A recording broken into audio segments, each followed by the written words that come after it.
why not revolve the systems and the processes and the metrics around the people, the congregation, the visitors, and what they're trying to accomplish? So the earth is still in place. So the church building and the event is still in place, but it's revolving around the people's needs. And then let's look at these other things that need to revolve around the people's needs. So it's a paradigm shift.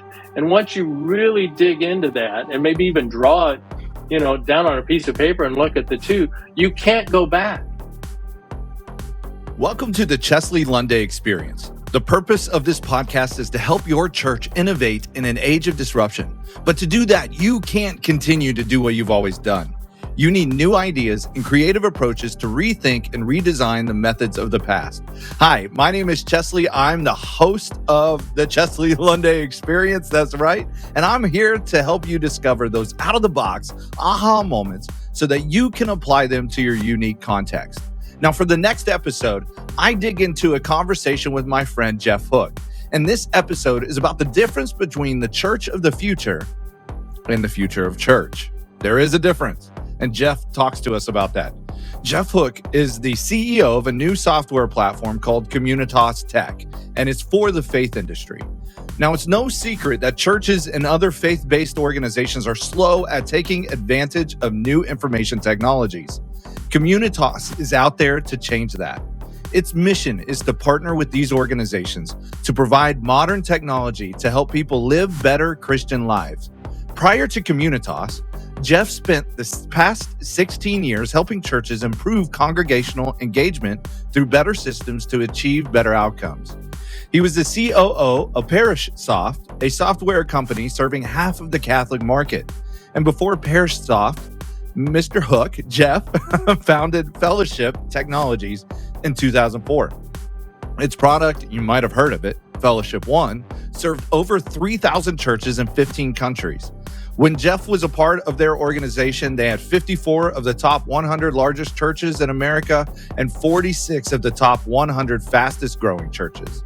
Jeff has spent time in executive positions in major software companies and as a management consultant with Oracle Corporation, i2 Technologies, RealPage, Pricewaterhouse, and Deloitte Consulting. Here is my interview with Jeff Hook. Well, we're here with Jeff Hook. I'm excited to have this conversation. Him and I have offlined a few times now, and it's been a lot of fun. We just keep going deep, and rather than going deep without you guys hearing, we've decided we're going to do this together. So, how you doing, Jeff? Good, Chesley. It's thanks for getting together with me again. And like you say, we always have great times digging into where the church needs to go, where the society's going. So I'm looking forward to this conversation. Absolutely, me too. So we've been talking about the future of church and the difference between the future of church and the church of the future. I would love just to start there because you started on that. I'm like, let's press record. So let's just go. Yeah, right out of the gate. There's a lot of people who are talking about the future of church. And people, yes, culture is changing and the future of church may in fact morph a little bit, but it's really the purpose of church is to help people understand who the Lord is, get closer to the Lord, but also if somebody's hitting a depression or hitting some situation in their life that they need help on, or if they're just learning how to be somebody in relationship in a marriage or be a parent, the future of church is primarily going to be what it's always been. The church of the future is how are we going to format our church? How are we going to organize our church? How are we going to execute on our vision so that it actually meets those needs, right? So that the need base will always be there. How we meet the need is the church of the future. And so that's where if pastors would start thinking about that, then digital is an easy answer of, well, here's where digital fits in. And one of the things I like to say is, what is your ministry framework? What are you trying to accomplish? And then how can you do some of that better digitally? And then what's it going to take to do it digitally? And I think there's this, I'll say this, there's this angst amongst pastors going, but wait a second, live church is so much better than streaming church. Absolutely, right? But when I talk about the church of the future, it's not just the Sunday service. And, this will get into more discussions that we're going to talk about here in a bit. But what are we doing about discipleship? And how can we get into a personalized ministry instead of a one-size-fits-all? Sunday morning service or the Sunday stream is a one-size-fits-all message. But what's going on in somebody's life, they may need something else to help them get through that hard spot in their life today that is very, I'll say, specific to what they're going through, and frankly doesn't preach from the pulpit. Because maybe it's a very messy thing or a very private thing. And so it's not going to be something that is a Sunday morning stream. That is true. That is true. You said something there that I really want to dig into. You were talking about an outcome-based approach to ministry. And so many churches that I have been a part of and that I have friends that have been a part of and have led, we don't know how to do outcome-based approach in designing ministry, because in some ways it feels like we'd have to redesign the whole thing. What do you see there? Well, you're right. But if you don't have outcomes-based approach, what do you have then? Output. And some of that output may not work you towards the whole sense of what the outcomes ought to be, right? And so I think one of the things you're referring to is I like to equate the old church and the old church systems that we have in place is kind of like how we used to think that everything revolved around the earth. The sun revolved around the earth, the moon revolved around the earth, everything. The earth was the center of the solar system, or as we knew it, probably the center of the universe. But then Copernicus came along and said, wait a second, no, it's actually something else out here. It's a sun. Everything revolves around the sun, S-U-N. And a lot of people want to jump and say, oh, yeah, it ought to revolve around the S-O-N, sun. Well, that's kind of what my parents' thinking. But what I'm saying is the old way of thinking is everything revolved around the church building. Everything revolved around the event. So if you look at current church management systems, they tend to revolve around what's going on at the church. So how do we schedule volunteers? How do we check children in for safety? Now, all those things are important, but when I put my systems hat on and how I looked now at Communitas versus Fellowship One, why not revolve the systems and the processes and the metrics around the people, the congregation, the visitors, and what they're trying to accomplish? So the earth is still in place. So the church building and the event is still in place, but it's revolving around the people's needs. And then let's look at these other things that need to revolve around the people's needs. So it's a paradigm shift. And once you really dig into that and maybe even draw it, down on a piece of paper and look at the two, you can't go back. We can't go back and think about everything revolving around the earth because it's not real. Everything doesn't revolve around that service as much as it's convenient, right? But if it's not causing life change, if it's not helping people have better marriages, if it's not helping people parent better, if it's not helping people love more, then what good is it? Yeah, that's true. I mean, so many of us that have got into ministry to make a difference, to help make disciples and be a part of a community of believers that was helping people become missionaries where they live, work, learn, or play. And we had an outcome. We had an outcome that we wanted and we wanted to be a part of. But we got into ministry and it was an output-based approach. And a lot of my friends have burned out and said, I don't want that anymore.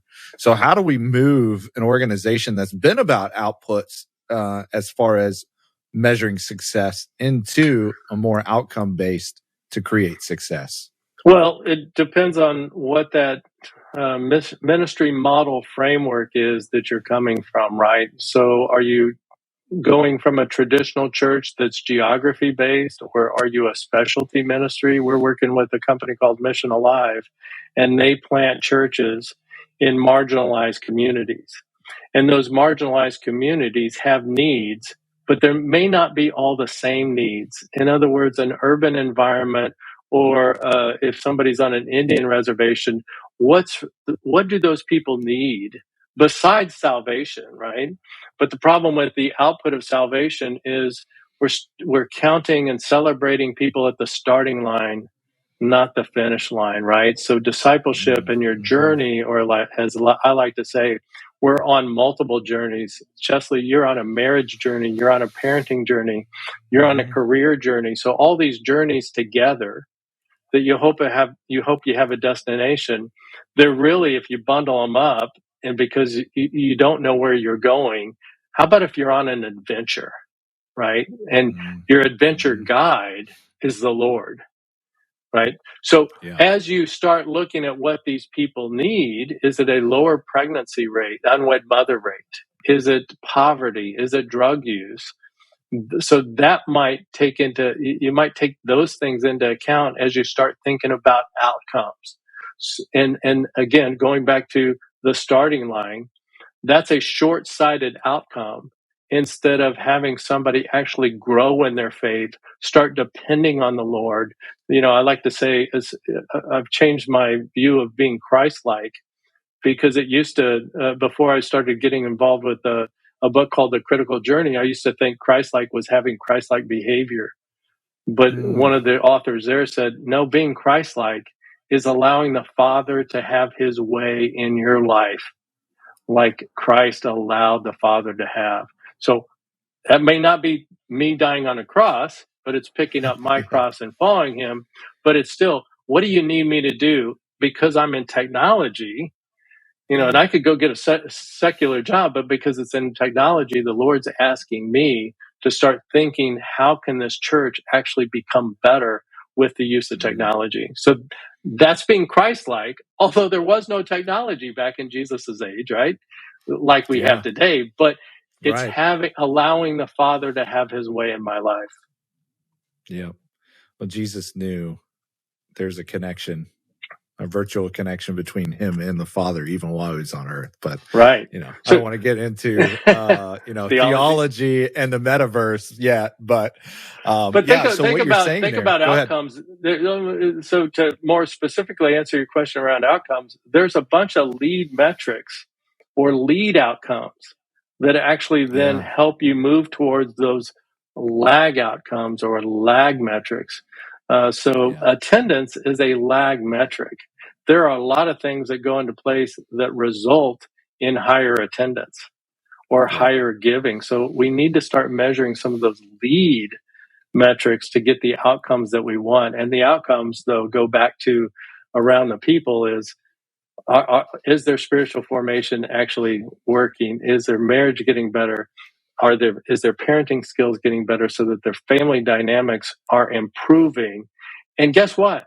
Then maybe as churches, we wouldn't have to advertise out on Facebook, because people would see it in the lives of the folks that they're hanging out with and going, oh, you got that from church? Well, maybe I want to go get that same thing instead of going to the old advertising model. Yeah. So you and I have talked about this. We'll just jump into it, because I'm sitting there going like, yep, that's why data is the currency of the digital church. And what we've done is we've used the power of technology to measure lag metrics. When we have that power at our fingertips to start measuring qualitative measures in a quantitative way. Would you speak into that a little bit? I know I just stole your quote. No, but data is the currency of the digital church. That's the actual truth. And so I like to say, in the physical world, you see the person in front of you, and your senses is taking in all this data about who you're talking to. And as they tell you their story, you're understanding them. And so then you can react to it with scripture verse, or with some advice, or with telling them about experiences that you've had. But in the digital world, none of that, right? So in the digital world, if I'm going to make let's say an Asian woman feel comfortable that I understand where she's coming from, or that I want to present a picture of an Asian woman worshiping so that she can relate to that, then I need to understand, her background, her sex, some things that aren't necessarily in a lot of these church databases. And even if the field is there, well, that those would be deeper demographics, but psychographics would then get into their personality type, right? Yeah. And understanding them more, because one of the things that we say is you want to get away from the one size fits all ministry into personalized ministry. A case in point, before we started recording this, my son came in and needed some gas money, right? But one of the things I've learned in my parenting is I'm a 3 on the Enneagram, which means I'm an achiever or a performer. He's a 6, right? And so when I go in to wake him up for school, if I parent him and try to wake him up as I would wake myself up, like, come on, it's time to get up. Come on, go, early bird gets a worm, yada, yada, yada. That's not how a 6 sees the world. And so I need to come in and talk about and relay back to him some fears that he's had of, yes, Harry, you need to get up because you know that if you don't, you'll get further behind in school. And that's not a good feeling. And then to throw in some comfort in there to say, and that warm shower will really feel good on a cold morning that we're having here in Dallas today.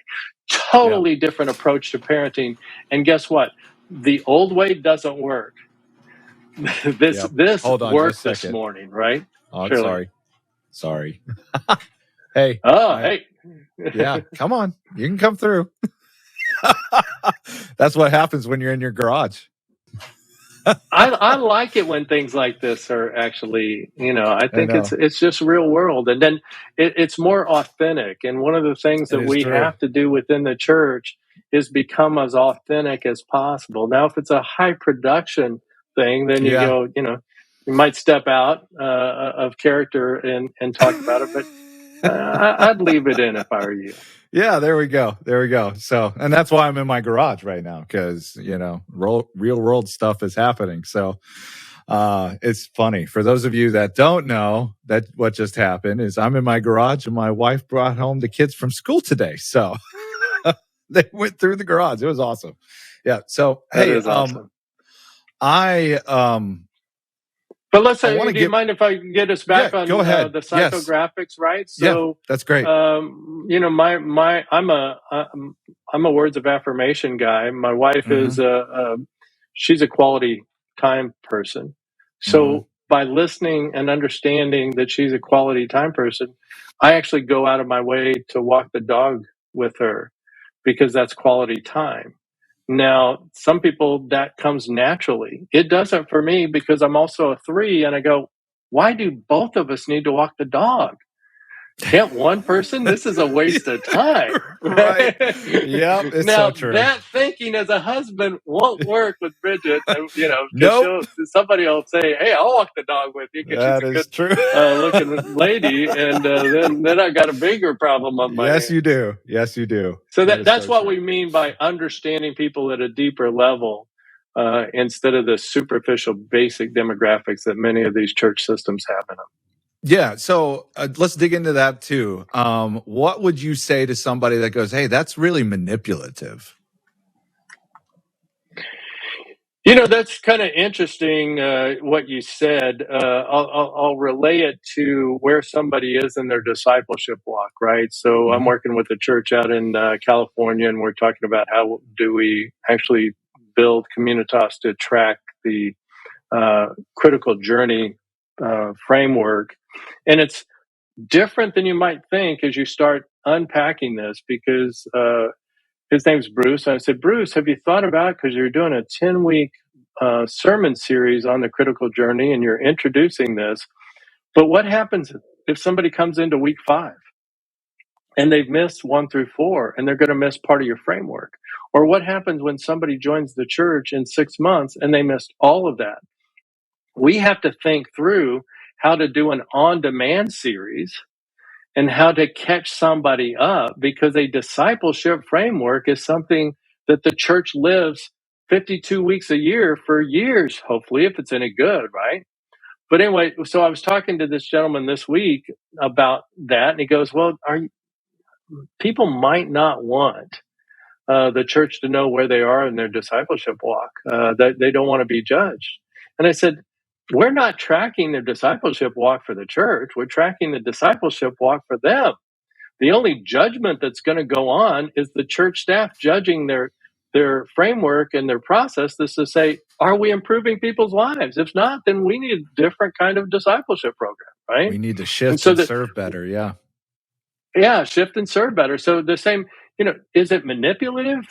People are taking Enneagram assessments all the time, or Myers-Briggs, or love language, or this is just a place for them to understand it's about them, not the church. And so as we build this system out, we have this concept of giving them the rights, so to speak, of who do they share that with. They may not share it with anyone, but then the AI engines have to look at that and go, okay, here's some help that we can provide to them. So, if we're going to, and I don't like to think of artificial intelligence. I like to think of augmented intelligence. Here's the system that can recommend some things based upon what's happening in somebody's life, again, to help them grow, to help them have better family dynamics, to help them have better marriages. It's about their lives, not, if somebody doesn't trust their church of having some of this information, then my recommendation is they're probably at the wrong church. Yeah. Yeah. If I don't trust you after we've gotten, this is our third time together or something, right? If I don't trust you, then there won't be a fourth time. Yeah. Right? Yeah. Every time you do, there's a relational transaction that happens. I think the reason why people stay at churches is because they have relational trust with people around them, not necessarily with the organization. And so that becomes right. An interesting I think piece as well. Yeah, I think what you just brought up too is you cannot replicate that community that you have within a church. And so how can the church connect any new people, or as somebody's been around, connect them to be deeper? So when they first come in the door, how do we connect them with some people that are like them? And then as they grow, how can we connect them with some people that are different than them? And so we have this Communitas flywheel thinking of connect the unconnected, right? And that it has layers to it to connect them as they get into small group, as they get into leadership positions, things like that. So that's very important. But again, if as we get more digital, I think we're seeing a whole shift in the industry, because people used to come because the pastor was such a good speaker. And now when COVID hit, they got exposed to a lot of different speakers electronically or virtually.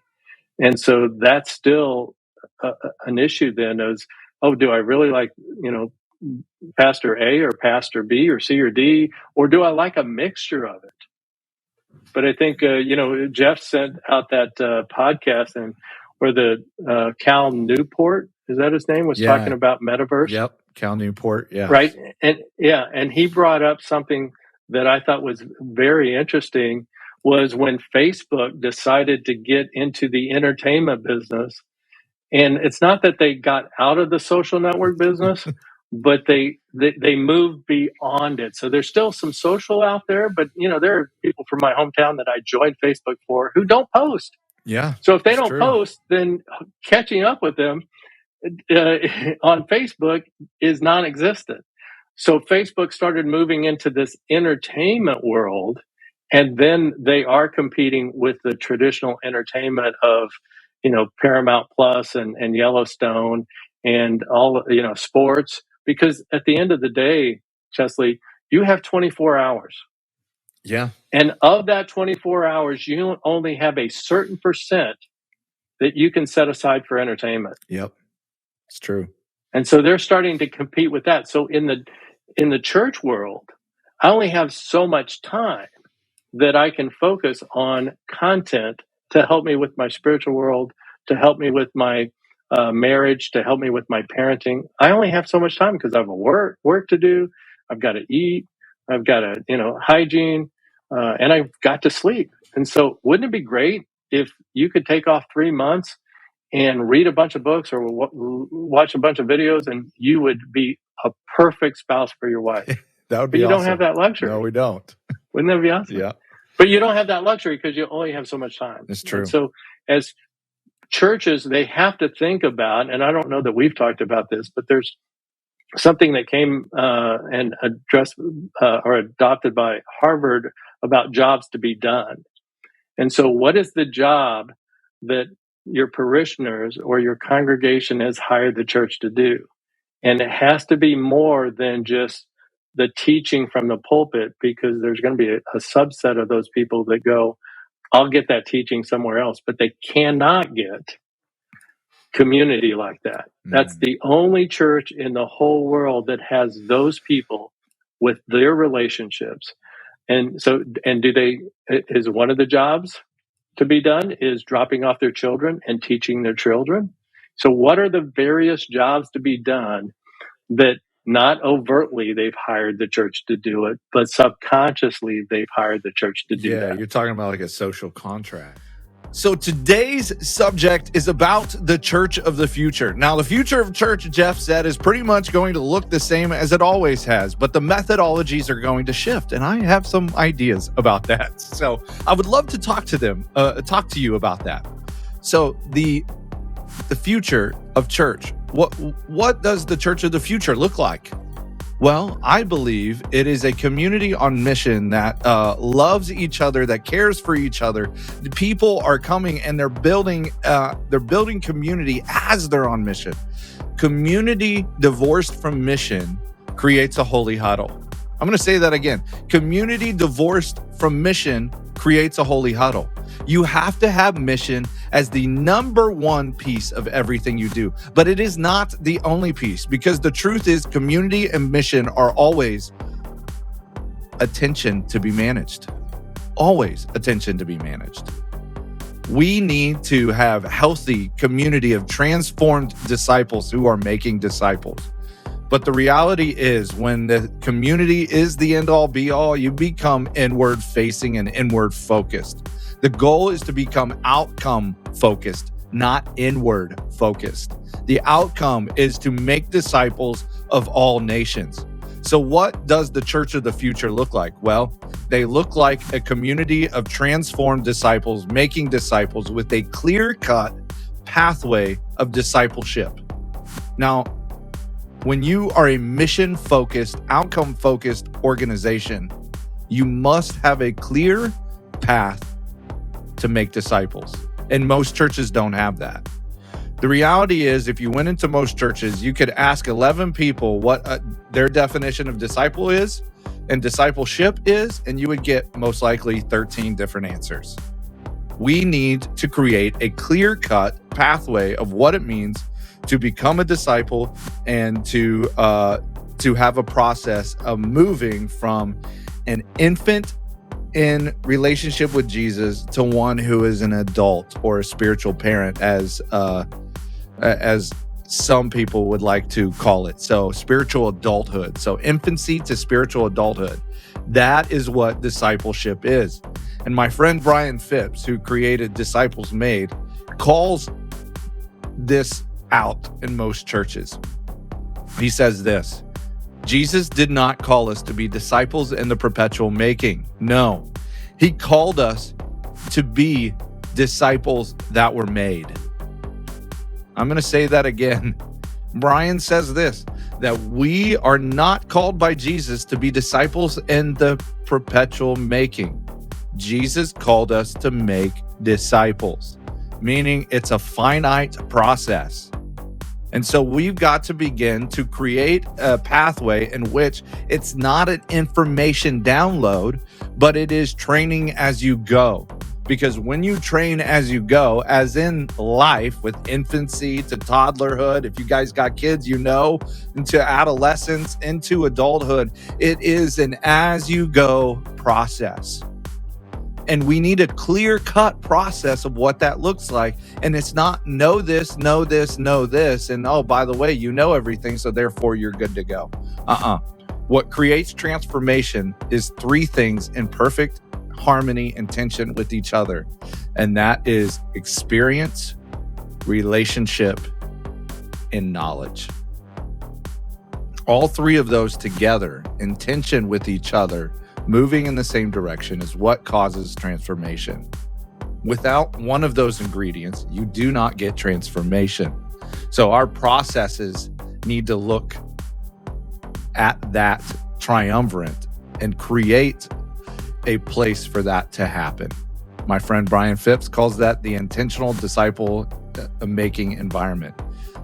The intentional disciple making environment. I almost said IDE because that's the abbreviation for it. But why am I harping on discipleship? Well, because discipleship is the primary product of the church. It is not the event on Sunday, although those are good. It is not the small groups on Wednesday, although those might be a vehicle in which you can disciple people. Everything that you do as a church has to be about the mission, and community creates a byproduct around that. And the thing that holds all of this together is the primary product of the church, which is discipleship. If you can get discipleship down, if you can create a clear path, if you can build a product around everything with which you move through as an organization, you'll begin to see community on mission. And if you don't, you'll know something's wrong because your focus is right. Your focus is on the outcome, but you're not getting the outcomes. Therefore, you can begin to troubleshoot. Now, the reason I am saying this is because a couple of weeks ago, my wife and I walked into Dave Ramsey Solutions, and we got to hang out there in the lobby and listen to him do his radio station. And it dawned on me that Dave Ramsey created an entire organization of millions and millions and millions of dollars based off of this very simple principle. He's discipling people. He created a 7-step framework that's clear and it's a pathway. And then everything he talks about leads to the pathway. The 7 baby steps on how to get out of debt and create financial peace. Debt is not the beginning, it's not the end of the journey. Getting out of debt is not the end of the journey. It's actually the midway point of the journey. He's saying, I want to give you financial peace. He wants transformation in his people. And everything he does, every sermon that he preaches, every phone call that he takes them through the process. This is what the church of the future, if you want to be successful, will look like. It is a clear pathway with a set of steps that will move you from spiritual infancy to spiritual adulthood. 7 steps. I don't care if you call them baby steps. I don't care if you call them the fundamental, fulfillment fundamentals. Brand it. That's what's fun about this. This is creative. But you have to have a simple framework that people can go step A, step B, step C, all the way to Z. If your process, which I would hope to God, it's not 26 steps, but 7, 5, 3. What are the simple steps that if somebody would take, they could do it? Now, this isn't about strategies. This is about what to do, not how to do it. So, save $1,000 for your emergency fund. This is Dave Ramsey's first baby step. You look at it like he doesn't care how you do it. Just do it. Do it really fast. What is that first step? After you become a Jesus follower, maybe that is the first step. Become a Jesus follower. I don't care how you do it. I just want you to do it. These 7, 5, 3, 17, the more you have, the harder it is, and the less clear it is. But if you have these steps clearly laid out, it will help people begin to move into transformation. And that is what God called us to do, is to make disciples, to help them build transformation into their lives. The Holy Spirit does that, and we as leaders in the church are called to help others do that by the power of the Holy Spirit. That's the goal. That's the goal. And everything we do needs to be built around that. The church of the future will be honed in and focused on this one area. they'll get rid of all the trappings and everything will point to making disciples. And then the halfway point is not to become a disciple yourself. The halfway point is once you are a disciple, to go and start a movement.